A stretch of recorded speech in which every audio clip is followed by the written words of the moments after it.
मैंने किसी राइटर के बारे में पढ़ा था, कोई बड़ा एपिक लिखा था उसने, कोई एपिक लिख रहा था। ये तो मुझे लगता है एग्जैजरेशन है, बट फिर भी इसके अंदर कुछ आपको समझ में आएगा। वो जब लिख रहा था बहुत सालों तक लिखा उसने, एक बहुत क्लासिक बड़ी बुक, रामायण जैसी कोई बुक किताब। और जब किताब ख़त्म किया उसके बाद जब उसको होश आया कि मैं कहाँ हूँ, कैसे रहता हूँ, तो एक औरत थी जिसने उसको पानी वानी पिलाती थी, खाना खिलाती थी। तो उसको बोलता है, आप कौन? तो बोलती, मैं आपकी बीवी। तो मेरी शादी हुई? कब? बोलती है, तो 20 साल हो गए, हमारी शादी हो चुकी है। उसको याद ही नहीं था, ऐसा खो गया। और बोलता है कि मैं तो डिसाइड कर चुका था कि मैं जब किताब ख़त्म हो जाएगी तब मैं साधु बन जाऊँगा, सन्यासी बन जाऊँगा, और तुम तो मेरी बीवी हो, तुम्हारे साथ तो मैंने कभी पति धर्म निभाया ही नहीं। तो बोलती, कोई बात नहीं। तो उसने अपनी किताब को डेडिकेट कर दिया अपनी वाइफ को, ऐसा मैंने पढ़ा था। नमस्कार दोस्तों, स्वागत है आपका आज की इस वीडियो में जिसका नाम है how to become a writer. How to become a writer. हम लोगों ने पिछले 4-5 सालों में अगर अपनी ज़िंदगी में कुछ बड़ा बदलाव देखा है, मतलब मैंने और मुझे लगता है आप लोगों ने भी, तो जिन लोगों को हम अपना टीचर मानते हैं, आइडियल मानते हैं, उनसे नहीं आया बदलाव, उनकी किताबों से आया है। मान लीजिए रमन महर्षि हैं, या कृष्णमूर्ति हैं, या नासिम तालिब हैं, डैनियल कनामन हैं।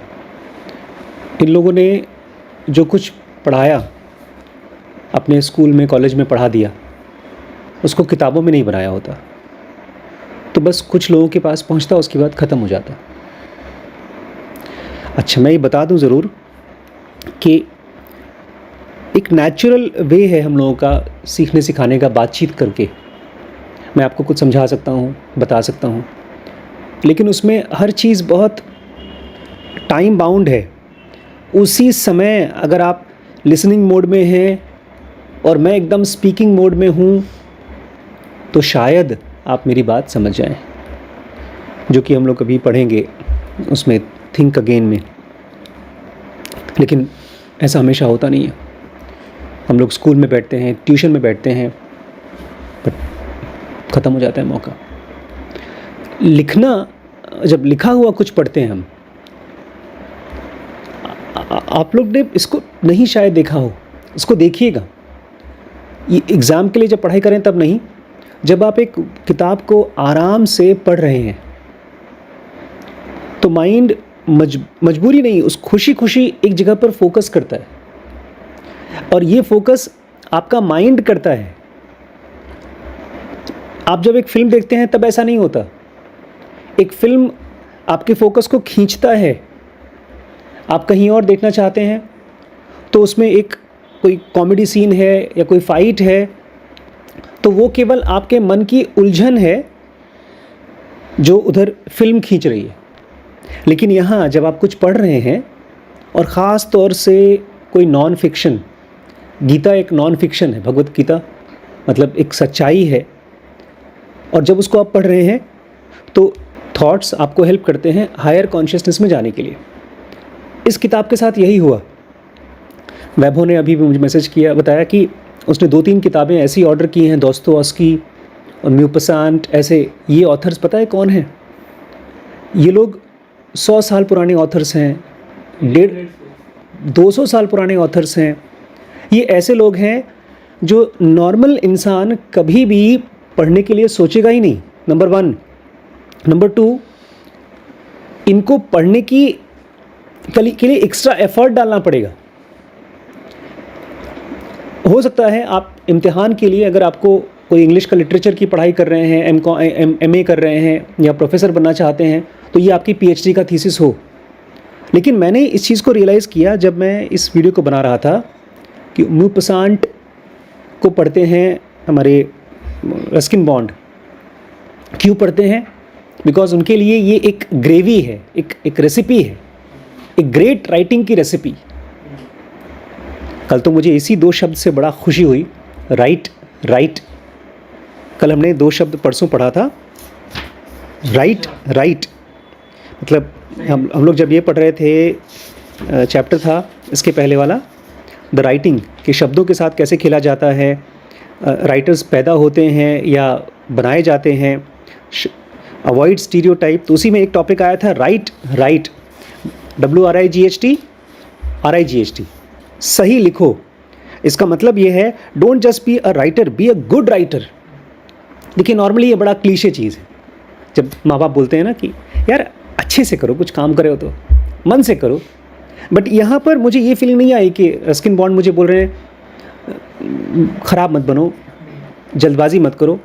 मुझे ऐसा फीलिंग आया कि मुझे उस श्रेणी में रख दिया गया है जहाँ पर रविंद्रनाथ टैगोर, मुंशी प्रेमचंद, अगाथा क्रिस्टी, ये अलग ही श्रेणी के लोग हैं। मुझसे वैभव फिल्म बनाना चाहते हैं और मैं और बड़ी मम्मी हमेशा इनसे बोलते रहते हैं कि कहाँ टाइम वेस्ट कर रहे हो, फिल्में बनाने के चक्कर में पड़े हो, कुछ ऐसा काम करो ताकि रोज़ी रोटी चले, नौकरी मिल सके, पैसा कमा सको। ये भी एक अच्छी बात है, लेकिन ये लोअर कॉन्शियसनेस की बात है। लोअर कॉन्शियसनेस इसलिए क्योंकि अगर आप खाली रोटी के लिए पढ़ाई कर रहे हो तो फियर से पढ़ाई कर रहे हो, और जब तक आपको कमज़ोरी रहेगी, मतलब गरीबी रहेगी, तभी तक आप पढ़ाई करोगे। जैसे ही गरीबी से निकले पढ़ाई बंद। और इसमें एक चीज़ तो बिल्कुल नहीं होती, the Joy of studying, Joy of learning. और यही मुझे लगता है आप झेलते हैं। आप वहाँ काम करते हैं बेंगलोर में, अच्छी नौकरी है, अच्छा सुविधा है, रुपया पैसा, हेल्थ, सब कुछ मिलता है, लेकिन जो चीज़ नहीं मिलता वो है जॉय ऑफ लर्निंग या जॉय ऑफ डूइंग समथिंग। और ये लोग जब लिखते हैं, विपसांत, प्रेमचंद, ये लोग तो नशे में होते हैं, अपने काम के नशे में खो जाते हैं। मैंने किसी राइटर के बारे में पढ़ा था, कोई बड़ा एपिक लिखा था उसने, कोई एपिक लिख रहा था। ये तो मुझे लगता है एग्जैजरेशन है, बट फिर भी इसके अंदर कुछ आपको समझ में आएगा। वो जब लिख रहा था, बहुत सालों तक लिखा उसने, एक बहुत क्लासिक बड़ी बुक, रामायण जैसी कोई बुक, किताब। और जब किताब ख़त्म किया, उसके बाद जब उसको होश आया कि मैं कहाँ हूँ, कैसे रहता हूँ, तो एक औरत थी जिसने उसको पानी वानी पिलाती थी, खाना खिलाती थी। तो उसको बोलता है आप कौन? तो बोलती मैं आपकी बीवी। तो मेरी शादी हुई? कब? बोलती है 20 साल हो गए, हमारी शादी हो चुकी है। उसको याद ही नहीं था, ऐसा खो गया। और बोलता है कि मैं तो डिसाइड कर चुका था कि मैं जब किताब ख़त्म हो जाएगी तब मैं साधु बन जाऊँगा, सन्यासी बन जाऊँगा, और तुम तो मेरी बीवी हो, तुम्हारे साथ तो मैंने कभी पति धर्म निभाया ही नहीं। तो बोलती कोई बात नहीं। तो उसने अपनी किताब को डेडिकेट कर दिया अपनी वाइफ को, ऐसा मैंने पढ़ा था। ये तो एक्सट्रीम है, बट इसमें आप समझ पा रहे हैं, जितनी भी दुनिया भर की ऐसे लोग होंगे जो कहते हैं यार मैं तो खो जाता हूँ, जो रमण महर्षि जैसे लोग शादी नहीं करते, बहुत से लोग हैं नहीं करते। तो एक हायर कॉन्शियसनेस पे लोग हैं जिसमें लोग लिखते हैं क्योंकि उनको कुछ ऐसा समझ में आ रहा है जो बिल्कुल दुनिया को दिख ही नहीं रहा है। और वहाँ पर पहुँचना कोई ऐसा नहीं है कि लिफ्ट ले लिया और पहुँच गए, वहाँ कोई गाड़ी वाड़ी नहीं जाती। वहाँ खाली वही लोग जाते हैं जो हंस हैं। इसलिए जो बहुत एडवांस्ड स्पिरिचुअल लोग होते हैं उनको परम हंस बोल देते हैं। से हंस की क्वालिटी पता है ना, क्या पीते हैं वो, क्या खाते हैं? हंस। वो स्वयं ना क्या खाते हैं? कहानी ऐसी है। दूध पी लेते हैं, पानी छोड़ देते हैं। अगर उनको दूध और पानी मिक्स करके दे दो, ऐसा मतलब स्टोरी है, अच्छा। तो उसमें से दूध पी लेंगे, पानी छोड़ देंगे। अब इसलिए भी शायद परमहंस कहते हैं क्योंकि एक मास्टर को, स्पिरिचुअल आदमी को अब झूठ और सच मिक्स करके दुनिया देती है, माया मिलती है, उसमें से सच ले लेता है, झूठ को वहीं छोड़ देता है। तो writing should be for you to reach higher consciousness. आप ये मत सोचिए कि मेरी किताब छपेगी या नहीं, बिकेगी या नहीं। आप ये सोचना शुरू करिए कि क्या मेरा खूबसूरत स्ट्रक्चर खूबसूरत है, क्या मेरी लिखाई खूबसूरत है। आज का चैप्टर बहुत छोटा है। आज के चैप्टर का नाम है क्रिएटिंग कैरेक्टर्स। और बहुत ही एक सिंपल सा आइडिया दिया है। जब भी आप कोई किताब लिख रहे हैं, कोई नॉवेल लिख रहे हैं, कोई फिक्शन नॉन फिक्शन लिख रहे हैं, तो हम लोग कैरेक्टर्स क्रिएट करते हैं। तो उनके बारे में बस 2 बातें हैं। Create characters that are immortal. बस यही बात समझाई गई। जो अपने कैरेक्टर्स बनाइए वो ऐसे बनाइए कि वो अमर हो जाएं। अब इसमें 2-3 कैरेक्टर्स के नाम लिए गए हैं, उसमें से मुझे लगता नहीं कि हम किसी को भी जानते हैं, तो हम लोग बाद में कोई ऐसा कैरेक्टर को सोचेंगे जो अमर हो गया है। रस्किन कह रहे हैं कि विलियम को लो, जो 11 साल का था, नहीं जब हुज एन 11 ईयर ओल्ड, वो 11 साल का खुद था। और जब मैं मतलब रस्किन बॉन्ड जब खुद 11 साल के थे तो उसके एक्सप्लॉइट्स, मतलब वो दूसरों को जो एक्सप्लॉइट करता था वो मुझे मज़ा देते थे। William was something of a romantic, a rebel with imagination. इस टाइप का आदमी हम लोग नहीं हो सकते रियल लाइफ में, क्योंकि रियल लाइफ में बहुत से लिमिटेशंस हैं। अभी आप देखिए, रियल लाइफ में आप भाई चोरी नहीं कर सकते, गलत काम है। अगर चोरी करना भी है तो जैसे फिल्मों में होता है 100 करोड़ की चोरी, सोने की चोरी, हीरे जवाहरात की चोरी, वो सब खाली फिल्मों में ही हो सकता है। वो सब चीज़ें रियलिटी में नहीं हो सकती, लेकिन आपकी दुनिया में हो सकता है, आपकी किताब में हो सकता है। Baahubali character model. हाँ, William was something of a romantic. आप थोड़ा राइटर की तरह देखिए, अगर आप अपने कैरेक्टर को रोमांटिक बनाना चाहते हैं तो बनाइए या नहीं बनाइए, कितना बनाइए। विलियम रोमांटिक था, एक रेबेल था। कल मुझसे श्रीश पूछ रहा था, बड़े पापा आपने दाढ़ी क्यों बढ़ा रखी थी जब आप छोटे थे? तो मैंने जो आंसर दिया उससे हंसने लगा वो, क्योंकि मैं वैसा पापा नहीं हूँ जैसे मेरे पापा थे। मैंने कहा बस, पापा बोलते थे नहीं बढ़ानी, तो मैं बोलता था बढ़ाना है। ये रेबेल था, एक तरह से विद्रोह, क्रांति। तो ये जो कैरेक्टर था विलियम, वो रेबेल था। हंसने लगा श्रीश, क्योंकि उसका मेरा ऐसा रिलेशनशिप नहीं है। बट अगर आप राइटर हैं तो आपको इमेजिन करना पड़ेगा एक स्ट्रिक्ट फादर और फिर एक रेबेल। और रेबेल भी ऐसा वैसा नहीं, रेबेल विथ इमेजिनेशन था विलियम। बड़ा इमेजिनेटिव था, कल्पनाएं बड़ी अच्छी करता था। Always getting into trouble and getting out of with equal dexterity. हमेशा मुश्किलों में घुस जाता था, अपने आप को फंसा देता था और उसमें से निकल भी जाता था विथ इक्वल डेक्सटेरिटी। ये डेक्सटेरिटी क्या होती है? डेक्सटेरिटी सुना है कभी? हाँ सुना है। मैंने तो बहुत बार सुना है। वो थे आपके फिल्म 3 इडियट के जो वायरस थे वो। अच्छा, 2 हाथ से लिखते हैं। हाँ, जो काबिल होता है अजीबोगरीब तरीके से, हम लोग राइट हैंड से तो लिख लेते हैं, हमारी डेक्सटेरिटी राइट हैंड की है, हाथ से और लेफ्ट हैंड से भी जो लिख ले उसको बोलेंगे डेक्सटेरिटी। जो लोग जिम्नास्टिक करते हैं उसको बोलेंगे डेक्सटेरिटी, इसकी बॉडी। इंट्रो वाले। हाँ, जो पियानो बजाते हैं और अब देखिए यहाँ पर कितने अच्छे से यूज़ किया गया है। He used to get into trouble, वो मुश्किलों में घुसता था, and getting out of it with equal dexterity. Trouble के अंदर, मुश्किल अंदर घुसना आसान है, लेकिन निकलना मुश्किल है। अगर कोई निकल जाता है तो आप कैसे कहेंगे? आप ये भी कह सकते हैं बड़ी आसानी से, use to get out of that with ease, और आप ये भी कह सकते हैं विथ इक्वल डेक्सटेरिटी, अगर आपने सुना हो, पढ़ा हो तो।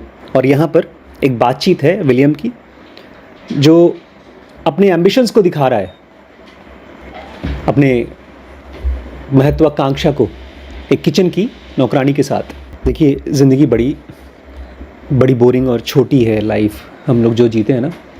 अगर आप इवन 10 लाख रुपए महीना भी कमा रहे हो तब भी बहुत छोटी, क्योंकि जब पैसा कमा लोगे तो फिर आपकी दिन की जो 24 घंटे की जो लाइफ है वो तो वही चीज़ें हैं। ब्रश मंजन करना है, आप बहुत कर लोगे तो किसी होटल में अच्छा खाना खा लोगे, किसी बड़े होटल में सो लोगे गद्दे पर, और फिर आप और कमज़ोर महसूस करोगे, क्योंकि फिर आपको वैसे ही गद्दा, वैसे ही खाना चाहिए, फिर नॉर्मल खाना पसंद नहीं आएगा। तो ये एक श्राप है इस दुनिया का कि जो भी आदमी किसी भी चीज़ को एंजॉय कर रहा है, या तो उसके लिए तरस रहा है या तो उस चीज़ का आदी हो चुका है। Used to. हाँ, यूज्ड टू हो चुका है। इसलिए एक राइटर जो है वो अपनी कल्पनाओं में इतना आगे जा सकता है और फिर भी वो इनोसेंट रह सकता है, प्योर रह सकता है, बिना आदी हुए। अब इनके जो कैरेक्टर हैं, एक किचन मेड से बात कर रहे हैं विलियम, और वो कहते हैं यू वुड बी सरप्राइज्ड। उस लड़की से कह रहे हैं तुम ना सरप्राइज हो जाओगी, if you knew what I really was. अगर तुम्हें पता चल जाए मैं कौन हूँ तो तुम भरोसा नहीं करोगी। Go on, she giggled, what are you. तो किचन की जो नौकरानी है बोलती है अच्छा क्या हो तुम, बताओ। I am a gold digger, मैं सोना चुराने वाला इंसान हूँ। अरे कल्पना में तो आप कर ही सकते हैं। He said, I have got ship load and ship loads of gold. और मेरे पास पता है कितना सोना है? शिप भर भर के सोना है। 2 बार कहा इसने। At least I will have soon. फिर बोलता है अभी नहीं है, बहुत जल्दी आने वाला है। You shall have a whole lot of nuggets. और तुम्हें ऐसे मैं कचरे की तरह सोना दूंगा। और फिर एक राजा जैसे होते हैं, राजा लोग पुराने ज़माने में जो खुशखबरी दिया करते थे, उसको गले की चेन निकाल के गिफ्ट कर दिया करते थे। किसी ने बताया राजा साहब आपको लड़का हुआ है, आपको बेटी हुई है, खुश हो गए, अपना चेन निकाल के दिया। तो वही प्रिंसली फ्लरिश, जैसे प्रिंस लोग बिहेव करते हैं, एक चाकू उठाया, अपने कोट के 3 बटन निकाल कर दे दिया, ऐसे मैं तुम्हें सोना दूंगा। ये उसका कैरेक्टर था। You keep those and they will be kind of token. और तुम रख लेना, ऐसे टोकन की तरह गिफ्ट है तुम्हारे लिए। और क्या पता मैं तुमसे शादी भी कर लूँ। ये लड़का अपने दिमाग में अपने आप को मान रहा है कि मैं अरबपति हूँ और एक नौकरानी तुम हो, और अगर तुम्हारी किस्मत अच्छी हो तो मैं तुमसे शादी भी कर लूँगा। If I have not married any one else, और वो तब तुमसे शादी करूँगा अगर किसी और से शादी नहीं कर पाया, मैं किसी और से शादी नहीं कर लिया तो। जो राइटर थे जिन्होंने लिखा था कैरेक्टर, उनका नाम है रिश्मल क्रॉम्पटन, जो स्कूल टीचर थे, बाद में राइटर बन गए। वो 30 साल के हो गए थे जब उन्होंने विलियम का टर्न्ड आउट ओवर 30, और वो 30 साल तक बुक लिख रहे थे। लेकिन उनका जो विलियम कैरेक्टर था उसकी उम्र पूरी ज़िंदगी वैसे ही था। ये एक फ़ायदा है अगर आप एक किताब लिख रहे हो वर्सेस फिल्म बना रहे हो। कुछ भी कर लें, हैरी पॉटर की किताब में तो हैरी पॉटर ज़िंदगी भर उस उम्र का रह सकता है, लेकिन जब आप हैरी पॉटर 2, 3, 4 बनाओगे तो आपको उसको बड़ा करना पड़ेगा, बूढ़ा करना पड़ेगा। लेडी थी। अच्छा, रिश्मल क्रॉम्पटन लेडी थी। टिंटन एक कार्टून कैरेक्टर है, टॉम सेवर की तरह, ये एक इमॉर्टल। फिर मुझे लगा कि हम लोग थोड़ा सा अपने कुछ कैरेक्टर्स को इमेजिन करें और सोचें अगर वो बूढ़ा हो जाएगा तो कैसा लगेगा। जैसे आपके बाहुबली हैं, बूढ़ा गए हैं एकदम, उनको कोई पसंद नहीं करेगा। टॉम एंड जेरी दोनों बूढ़े हो गए, दौड़ भाग नहीं पा रहे हैं। कह रहे हैं कुछ ऐसे जो बहुत सक्सेसफुल कैरेक्टर्स हैं इतिहास में, वो एजलेस हैं और कभी बदलते नहीं हैं। एग्जाम्पल के लिए जो शर्लॉक होम्स हैं, वो ज़िंदगी भर के लिए एंस्कॉन्स्ड हो गए हैं बेकर स्ट्रीट फ्लैट में। एंस्कॉन्स्ड मतलब ENSCONCED। सेटल हो चुके हैं कंफर्टेबली। इसका मैंने एंस्कॉन्स्ड का मतलब खोजा था, विराजमान। वहीं फंस गया है, गुलाम बन गया है, हमेशा के लिए उसी बेकर स्ट्रीट में रहता है वो। अगाथा क्रिस्टी ने एक किताब लिखी, एक नॉवेल लिखा, mysterious affair at style. Mysterious affair मतलब अजीबोगरीब अफेयर स्टाइल के। और उसमें एक रिटायर्ड आदमी था बेल्जियम पुलिस फोर्स का, और वो फेमस था, इतना फेमस था 40 साल तक उसके बारे में लिखते रहे।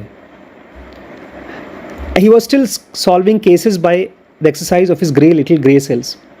और वो शरीर से तो बूढ़ा हो गया, लेकिन दिमाग से तो अभी भी एक्सरसाइज कर रहा है, अपनी प्रॉब्लम्स को सॉल्व कर रहा है, पुलिस की केस को सॉल्व कर रहा है। ऐसे ही एक और कैरेक्टर है नीरो वुल्फ। रेक्स स्टाउट्स के कैरेक्टर थे, जो कि मोटा सा डिटेक्टिव था। उसने कभी भी अपना घर छोड़ा ही नहीं, हमेशा उसी घर में रहता था। ये सब किताबें लिखते हैं तब आप कर सकते हैं।